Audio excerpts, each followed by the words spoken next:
முன்னாடி அங்கே ஒரு வீட்டில் பண்ணாங்க. ராஜினாமா செய்.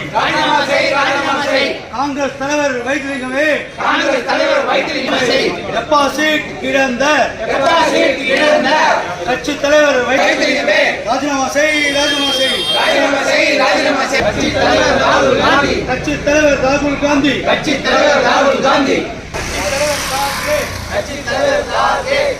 தலைமை சொன்னதை கேட்காமல்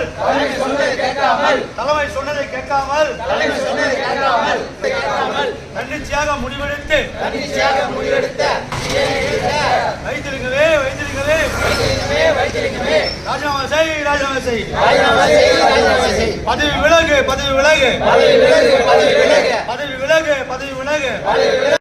முடியும். ஆனா அவர் செய்யாம கட்டாஞ்சாவடியில் போய் ஏன் ஒரு என்ஆர் காங்கிரஸ் தலைவர் ஒரு முதலமைச்சர் அவர் எதிர்த்து நிற்கிறார்?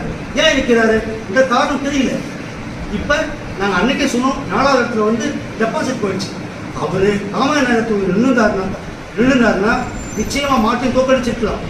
கட்டாஞ்சாவடி தொகுதியில் நாங்கள் சேது செல்வத்துக்கு சீட் கேட்டோம், விநாயகத்துக்கு சீட் கேட்டோம், கூட்டணி தாவேக்கா விட்டு கொடுங்கன்னு சொன்னோம். அதுக்கும் வைத்திலிங்கம் ஒத்து வரல. ஒரு சீட்டு டிபிஆர் செல்வத்தை கூட்டு வந்தோம். அவருக்கு வெற்றி வாய்ப்பு ஏற்படுத்தக்கூடிய அளவிற்கு அவர் பணி செய்கிறார்.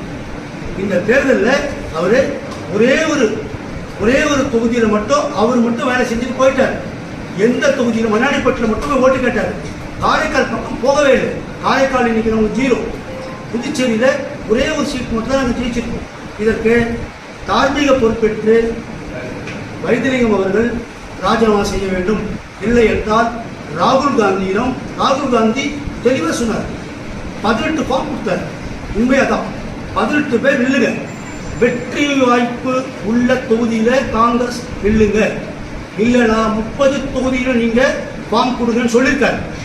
அப்படியும் செய்யல. தாவேக்காவோட கூட்டணியும் வைக்கல. திமுக கூட்ட குளறுபடி நீங்க பாருங்க. சிட்டிங் எம்எல்ஏ திமுகவில் இருக்கிற எங்குமே பி ஃபார்ம் கொடுக்கல. நாஜிமை தவிர நாஜிம் தொகுதியிலையும் அங்க வந்து பி ஃபார்ம் கொடுத்துட்டாரு. இவர் முழுக்க இந்த இந்தியா கூட்டணியில் அதற்கு அவர் ஒத்து வராம 16 தொகுதி அறிவிப்பு வேட்பாளர்களை பி ஃபார்ம் கொடுத்துட்டு மேலும் ஒரு 7 வேட்பாளர்களை பி ஃபார்ம் கொடுத்து அதில் 2 பேரை வாபஸ் வாங்க வச்சவரை வைத்திருக்கிறார்.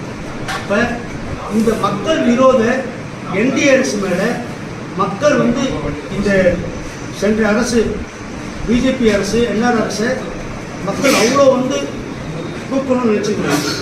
காங்கிரஸ் கட்சிக்கு ஓட்டு போடணும், வாக்களிக்கணும், அப்படி நம்பிக்கையாக இருந்தாங்க. மக்களும் தயாராக இருக்கும்போது இந்த சூழ்நிலையில் அதை பயன்படுத்தி கொள்ளாமல் கட்சித் தலைவர் என்ன பண்ணாருனாக்கா முழுக்க ஒரு கூட்டணியில் குழப்பத்தை ஏற்படுத்தி எல்லா வேலையும் மறைமுகமாக செய்து முடிச்சாங்க.